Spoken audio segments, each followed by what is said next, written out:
wabarakatuh teman anak muda. Selamat siang semuanya. Di siang hari yang berbahagia ini Rizky kembali menyapa ruang dengar kamu di 91,6 UMS FM dalam program Sapa Fakultas bersama program studi Kesejahteraan Sosial Fakultas Ilmu Sosial dan Ilmu Politik Universitas Muhammadiyah Sumatera Utara.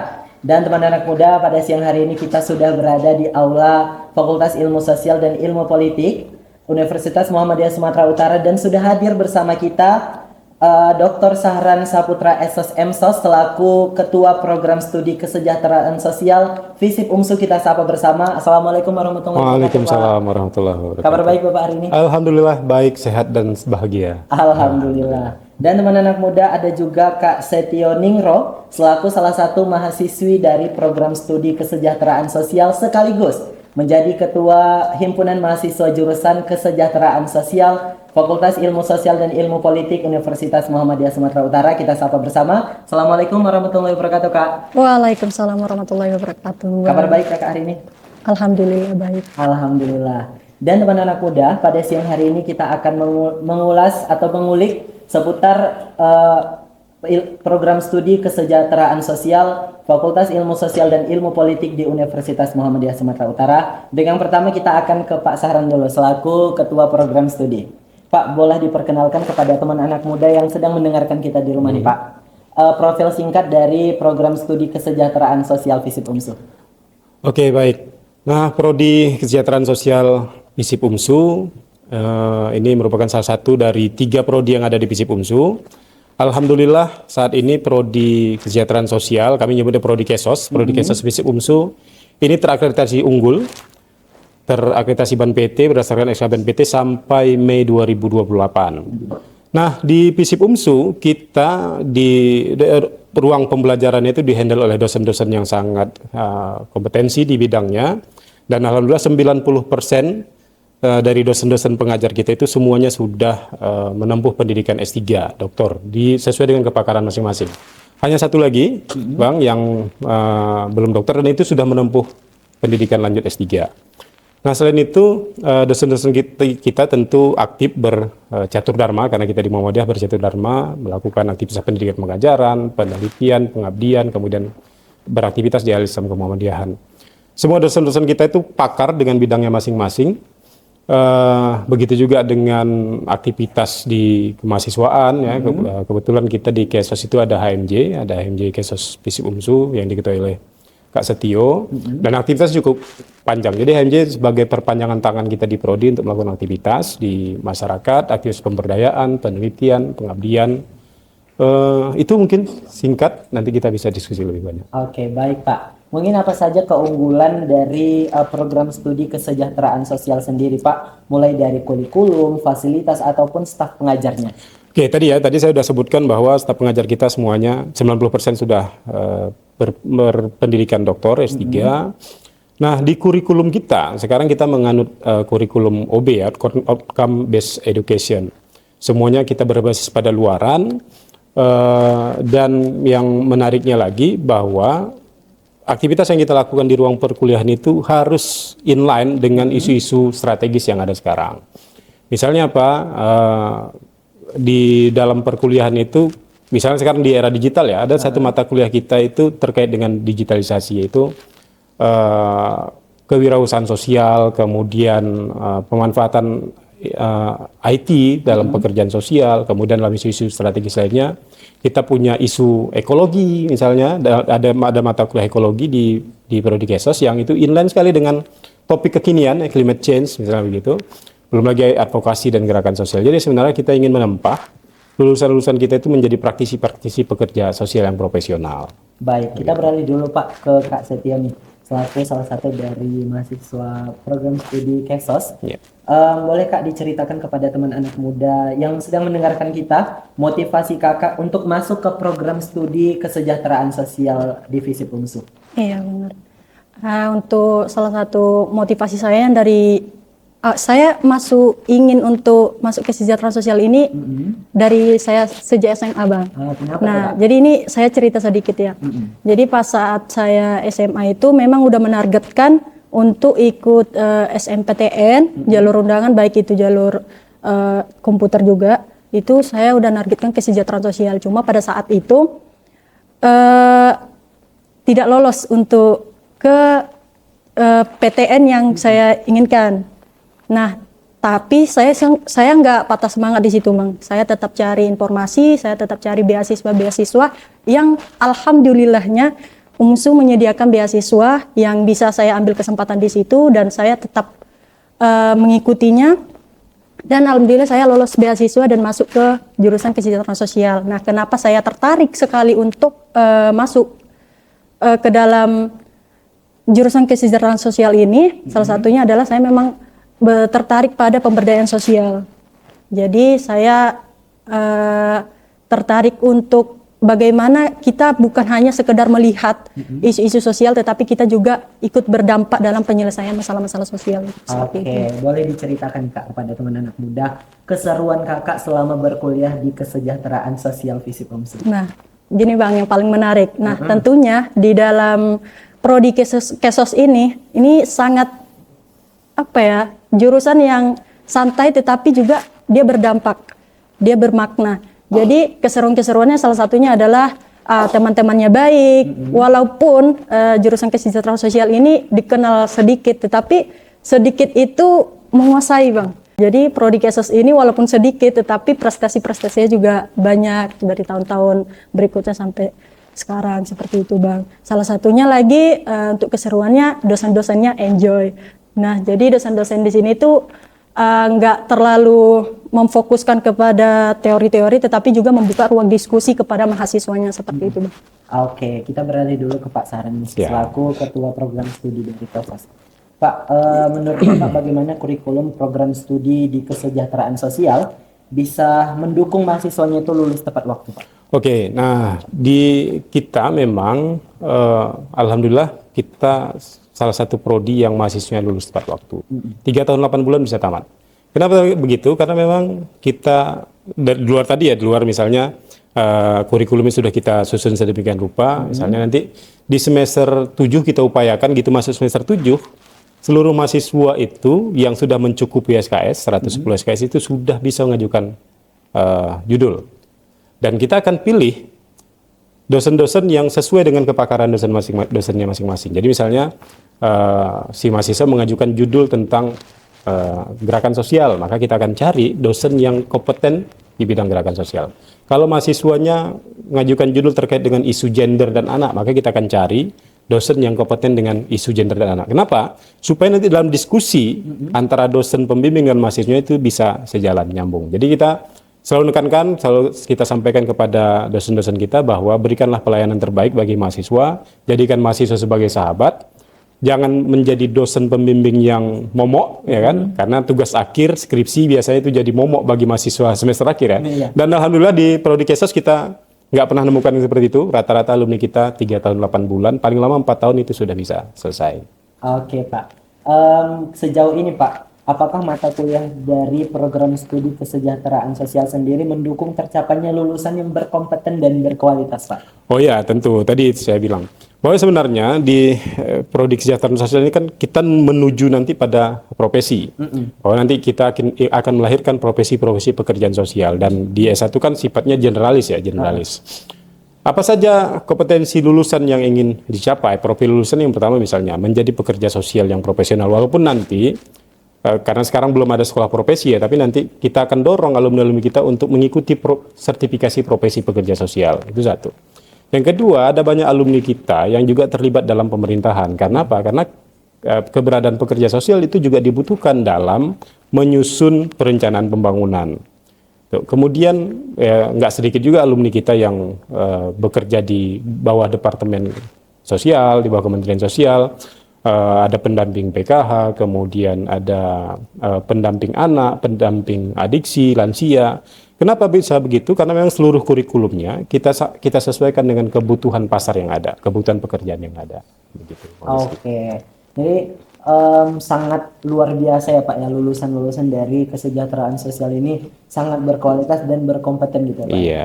Oke, kita beralih dulu teman anak muda ke Kak Setia nih, selaku mahasiswa dari program studi kesejahteraan sosial.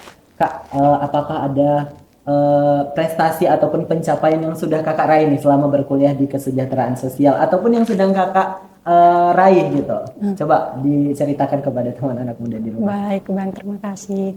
Jadi untuk selama ini yang udah saya pribadi sendiri, alhamdulillah pencapaian saya salah satunya saya bisa menjabat sebagai ketua HMJ. Kemudian juga selama saya menjabat ini ada beberapa program dari kampus berdampak tentunya. Salah satunya ada PKM yang sekarang dibawa oleh adik-adik mahasiswa kesejahteraan sosial PKM RSH di Kabupaten Karo ya Pak ya. Kabupaten Karo khususnya di Gung Pinto. Nah kemudian juga teman-teman mahasiswa kesejahteraan sosial juga sedang mengikuti PPK Ormawa, di mana PPK Ormawa ini mengambil tema iklim di Desa Timbang Jaya Langkat seperti itu Bang. Kemudian selama periode kepengurusan kesejahteraan sosial ini kami juga melaksanakan program-program yang sosial seperti salah satunya bakti sosial yang akan nantinya kami laksanakan di Desa Timbang Jaya juga yang telah terjadi, yang telah terlaksanakan, yang telah kami implementasikan bagaimana mengembangkan soft skill dan hard skill mahasiswa kesejahteraan sosial melalui himpunan mahasiswa jurusan. Kami mengadakan pelatihan kepemimpinan, pelatihan administrasi, kemudian juga meningkatkan jiwa sosial. Kami juga mengembangkan ada namanya salah satu programnya Kecelang Baper, di mana Kecelang Baper itu salah satu kepanjangan dari Kecelang itu berbentuk tabungan, Baper itu adalah bawa perubahan seperti itu Bang. Nah jadi kami akan mencari UMKM yang belum memadai secara fasilitas atau sejahtera. Nah kami akan memanfaatkan Kecelang Baper itu untuk membantu dan mendorong kesuksesan para UMKM. Kemudian juga aktivitas-aktivitas sosial lainnya seperti itu. Oke, selama menjalani ataupun selama meraih pencapaian dan juga prestasi yang sudah kakak sebutin tadi nih, apa tantangan terbesar yang kakak hadapin dalam meraih prestasi itu? Untuk tantangan terbesar, kalau kita berbicara dari saya awal itu Bang, tantangan terbesarnya cukup manajemen waktu untuk diri saya sendiri. Karena dari dulu memang untuk memanage waktu itu saya sangat kurang, tetapi seiring berjalannya waktu itu berkembang. Jadi di situ kita juga bisa belajar bagaimana menempatkan prioritas dan kepentingan seperti itu.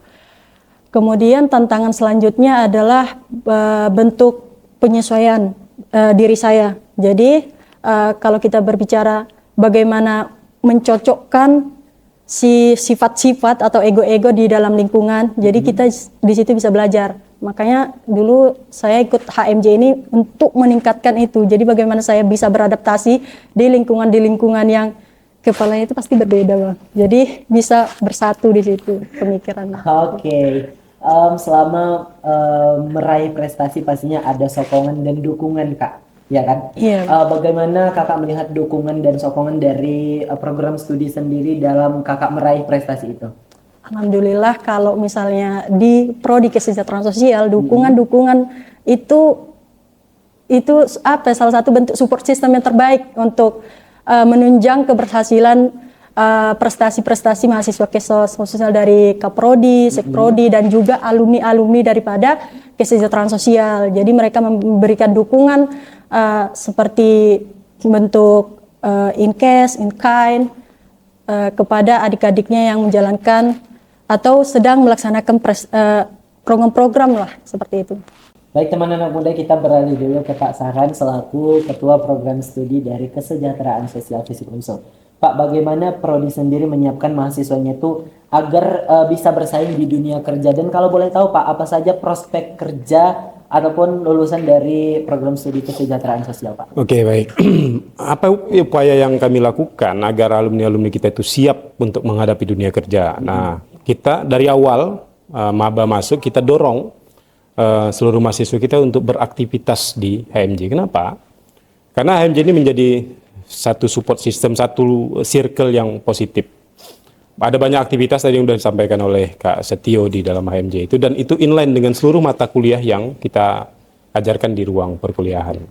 Jadi setiap ada kompetisi-kompetisi yang dilakukan baik tingkat regional, lokal maupun nasional, itu selalu kita godok bersama di fasilitas kita ada Laboratorium Inovasi Kesejahteraan Sosial namanya.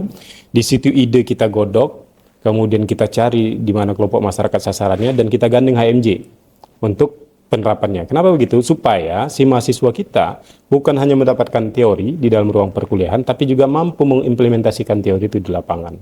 Jadi HMJ kita dorong untuk melakukan aktivitas bersentuhan langsung dengan masyarakat di luar ruang perkuliahan. Dan apalagi bentuk supportnya, tadi diceritakan misalnya ada program PPK Ormawa dari kementerian.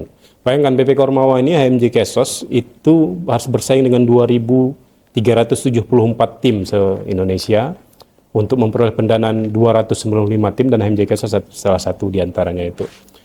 Nah untuk itu supaya mereka full semangatnya di situ, kita kasih kemudahan lagi. Apa itu kemudahannya, Bang? Kita kasih konversi 20 SKS.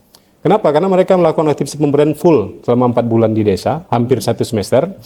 Dan apa yang mereka terapkan itu sangat sejalan dengan seluruh materi perkuliahan kita. Jadi soft skill-nya terbentuk, hard skill-nya terbentuk di sana, mereka terbiasa beradaptasi dengan masyarakat, mereka membangun tim kerja yang solid, manage waktunya, dan itu tentu akan sangat berdampak sekali dengan apa yang diharapkan dalam dunia pekerjaan. Profil tadi saya sudah jelaskan di awal misalnya, profil kita salah satu tentu mencetak pekerja-pekerja sosial yang profesional ketika di luar. Tapi kalau misalnya mereka nggak mau menjadi pekerja sosial yang profesional, profil selanjutnya kita juga menjadi analis menjadi peneliti. Kemudian nggak sedikit juga alumni kita tadi yang terjun sebagai politisi, ada yang staf ahli di pemerintahan, ada yang di Kementerian Sosial, ada yang PNS, polisi, TNI, Polri juga ada gitu ya. Tapi secara khusus kita memang menempa mereka untuk menjadi pekerja sosial profesional, menjadi manajer di lembaga-lembaga pelayanan sosial. Oke. Mungkin Pak, selain ada Kak Setio nih yang sedang menjalani PPK Ormawa ya Kak ya, prestasi apa yang lain yang telah diraih dari mahasiswa-mahasiswa kesejahteraan sosial sendiri? Oke, baik. Saya ceritakan dalam kurun waktu 4 tahun terakhir saja ya. Boleh Pak. Di tahun 2022 maksud saya, tahun 2022 itu ada satu tim mahasiswa kesejahteraan sosial yang ikut kompetisi PKM, Pekan Kreativitas Mahasiswa.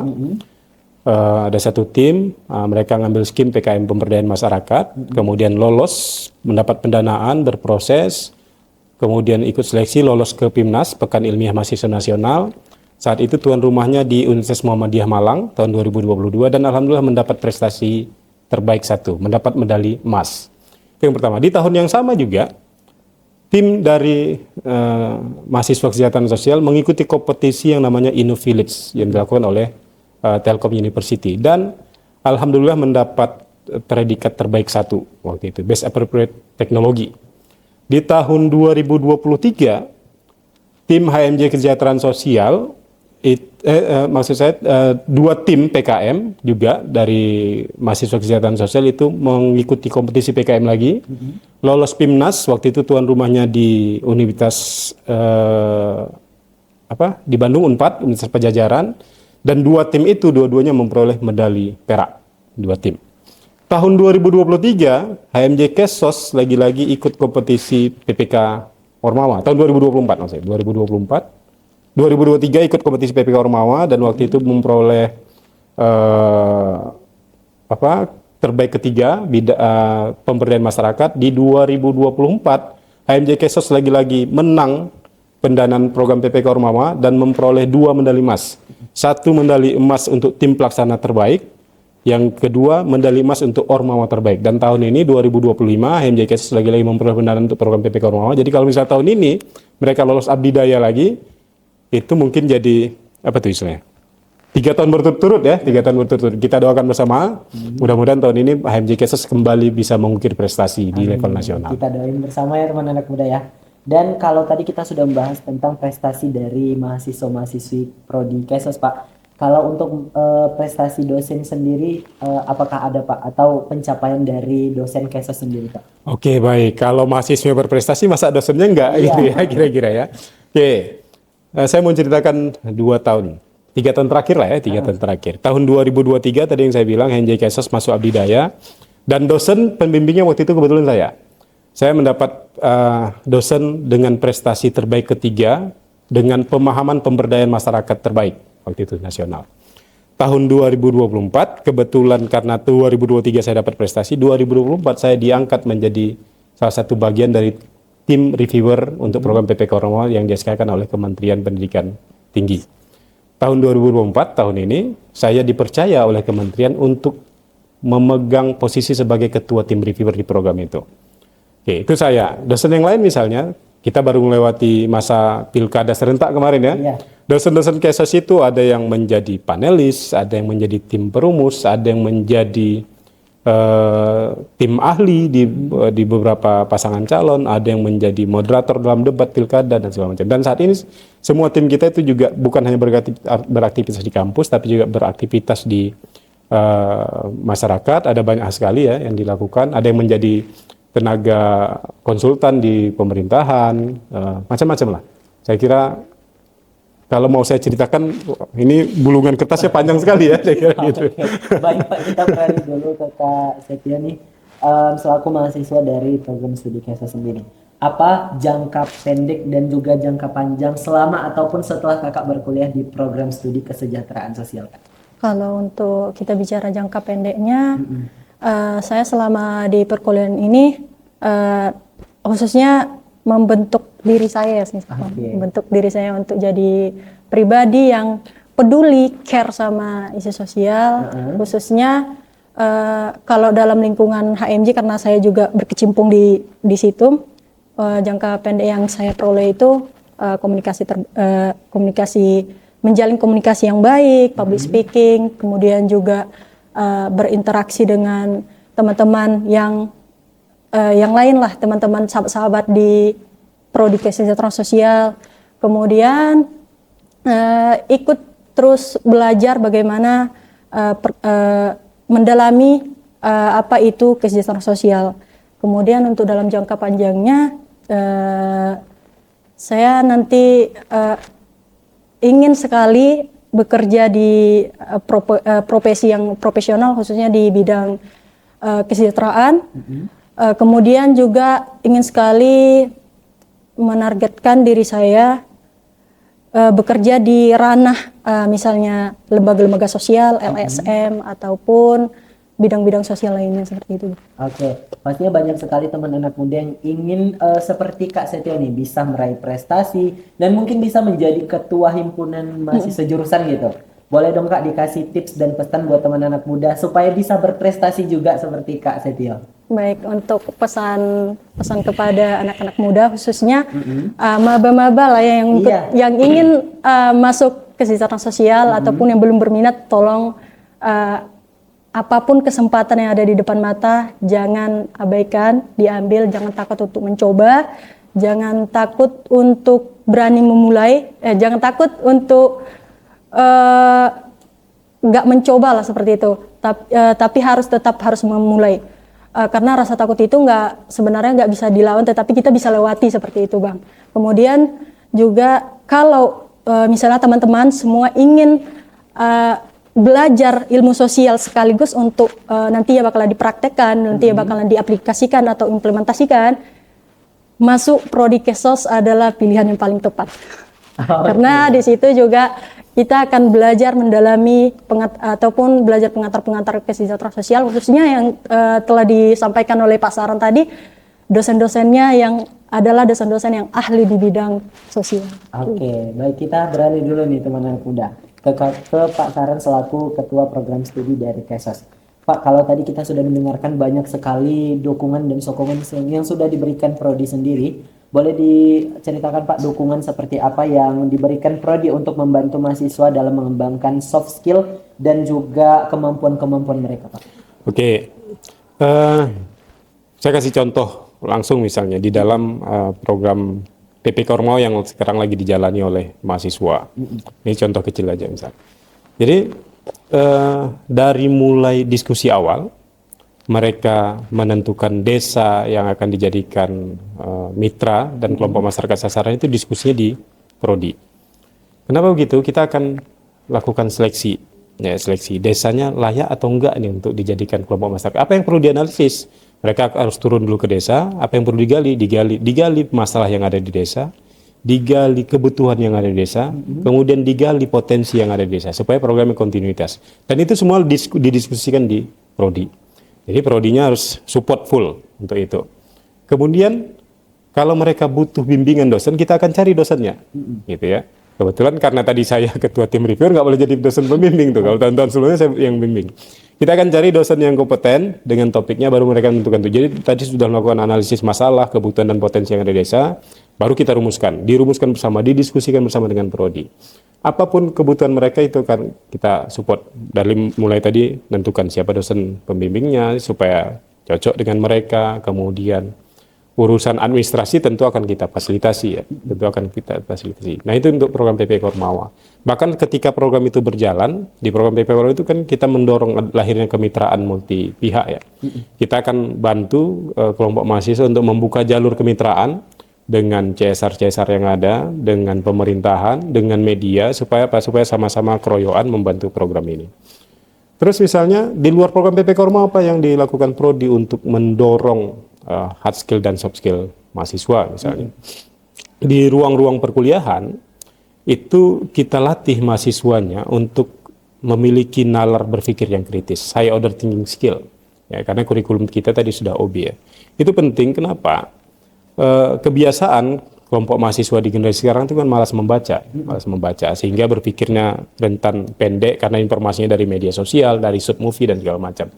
Nah kita mencoba mematahkan stigma itu bahwa Gen Z orang bilang banyak berpikirnya dengan cara yang singkat begitu ya. Nah di ruang perkuliahan kita tekankan bagi dosen-dosen, yuk fasilitasi mahasiswanya untuk memiliki nalar berpikir yang kritis. Dan semua dosen kita alhamdulillah sangat mengakomodir itu, ya, menjadi sahabat yang baik bagi mahasiswa. Saya kira hampir nggak ada dosen kita yang sulit untuk diajak diskusi. Dan kita prodi selalu welcome bagi seluruh mahasiswa, tidak aja HMJ, seluruh mahasiswa KSOS, apapun masalahnya, asal jangan masalah uang kos ya, Bang. Asal jangan masalah uang kos, apapun masalahnya terkait dengan perkuliahan, itu silahkan datang ke prodi, kita diskusikan masalahnya, kita cari solusinya bersama. Oke, pastinya banyak sekali teman anak muda yang di luar sana yang udah nggak sabar nih Pak, pengen masuk ke program studi kesejahteraan sosial. Kalau teman anak muda pengen masuk ke prodi KSOS di FISIP UMSU Pak, apakah ada diskon ataupun potongan biaya masuknya Pak? Iya. Dan kalau mereka masuk, apa saja fasilitas dan juga apa saja yang bakal mereka dapatkan? Oke, baik. Nah kebetulan sekarang di UMSU itu mulai Penmaru masih ada program diskon 50% untuk DPP. Jadi kalau misalnya daftar sekarang, teman-teman anak muda mau daftar sekarang, silakan daftar, masih free uang pendaftaran, kemudian dapat potongan diskon DPP 50%.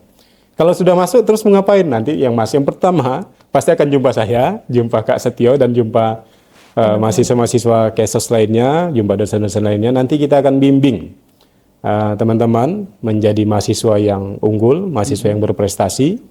Dibimbing apa saja? Pokoknya kita bimbing dari mulai semester 1 sampai tamat tepat waktu tadi ya, tamat 3 tahun 8 bulan kita upayakan bisa tamat. Dan bukan hanya tamat tepat waktu, kita pastikan tamatnya di waktu yang tepat. Gitu Bang. Oke Pak, mungkin yang terakhir Pak, apa pesan dan harapan yang ingin Bapak sampaikan kepada teman anak muda atau mungkin buat teman anak muda yang masih bingung pengen kuliah di mana gitu? Oke, baik. Kalau buat teman anak muda yang masih bingung pengen kuliah di mana, tentu pilihan pertama adalah Universitas Muhammadiyah Sumatera Utara. Kenapa? Universitas Muhammadiyah Sumatera Utara secara institusi ini universitasnya sudah terakreditasi unggul. Bukan hanya terakreditasi oleh BAN PT di Indonesia, tapi juga sudah memiliki akreditasi MKA. Jadi kalau ijazah kita itu dibawa ke Malaysia, itu bukan kayak TKI biasa ya, mohon maaf. Tapi ijazahnya itu sudah diakui di Malaysia. Itu yang pertama keunggulannya. Terus kenapa pilihannya, kalau sudah memilih UMSU, pilihannya fakultas mana? Fakultasnya tentu Fakultas Ilmu Sosial dan Ilmu Politik. Karena apa? Karena tiga program studinya itu terakreditasi unggul. Dari 3 program studi itu, pilih yang mana kira-kira ya Bang? Tentu pilihannya Prodi Kesejahteraan Sosial. Kenapa? Karena Prodi Kesejahteraan Sosial itu, kalau sekarang kita bicara tentang ancaman AI misalnya, Artificial Intelligence yang mengancam banyak dunia pekerjaan, saya bisa pastikan bahwa satu-satunya profesi yang, salah satu profesi yang belum terancam oleh hadirnya AI adalah profesi pekerjaan sosial.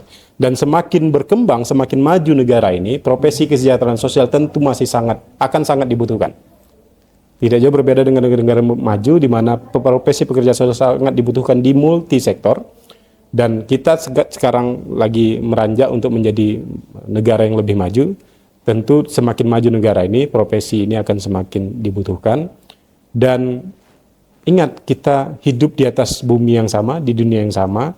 Tentu di atas dunia ini kita tidak akan pernah lepas dari masalah. Selagi masih ada masalah, maka disitulah profesi pekerja sosial dibutuhkan, Bang. Oke, baik, kalau tadi kita sudah mendengarkan pesan dan harapan dari Kaprodi Kesejahteraan Sosial, sekarang kita bakal mendengarkan pesan dan harapan dari Kak Setio nih, selaku mahasiswa dari Prodi Kesa sendiri. Buat teman-teman yang sedang berjuang ataupun buat teman anak muda di luar sana, boleh.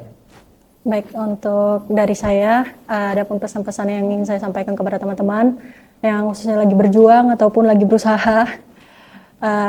Pesan dari saya, jangan pernah takut untuk memulai, jangan patah semangat, jangan pernah ragu. Jika hati kita udah tetap mengatakan iya, jangan pernah ragu dengan pikiran itu.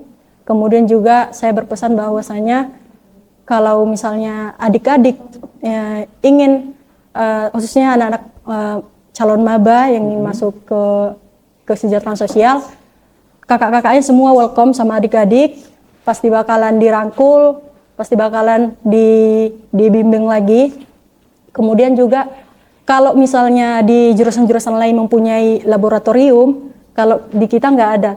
Tapi bukan berarti nggak ada tuh nggak ada laboratoriumnya, karena lab kita adalah di masyarakat, karena kita akan nantinya terjun langsung ke masyarakat. Disitulah nanti kita akan mengembangkan bagaimana penyelesaian problem solving di desa ataupun isu-isu sosial lainnya, atau kita bisa bermain di disabilitas dan lain-lain seperti itu. Kemudian untuk harapan saya, semoga adik-adik yang nantinya bakalan bergabung sama kami di Prodi Kesejahteraan Sosial ini, kita bisa menjadi mahasiswa yang berprestasi, mahasiswa yang unggul, kemudian juga bisa kita mempertahankan prestasi-prestasi yang sebelumnya kita dapatkan dan kita terus tingkatkan seperti itu. Oke, terima kasih buat Kak Saran dan juga Kak Setia udah sudi berbincang dengan kita di siang hari ini. Dan anak-anak muda, mungkin buat kamu yang masih bingung pengen kuliah di mana, langsung aja berkunjung ke websitenya kita di penmaru.umsu.ac.id dan langsung pilih fakultas FISIP, dan di sana ada program studi kesejahteraan sosial. Dan teman anak muda, cukup sekian perbincangan kita di talk show on the road kali ini. Dan buat kamu yang pengen menonton, boleh banget berkunjung ke channel YouTube kita UMSU FM Medan. Dan Rizky pamit undur diri. Wassalamualaikum warahmatullahi wabarakatuh.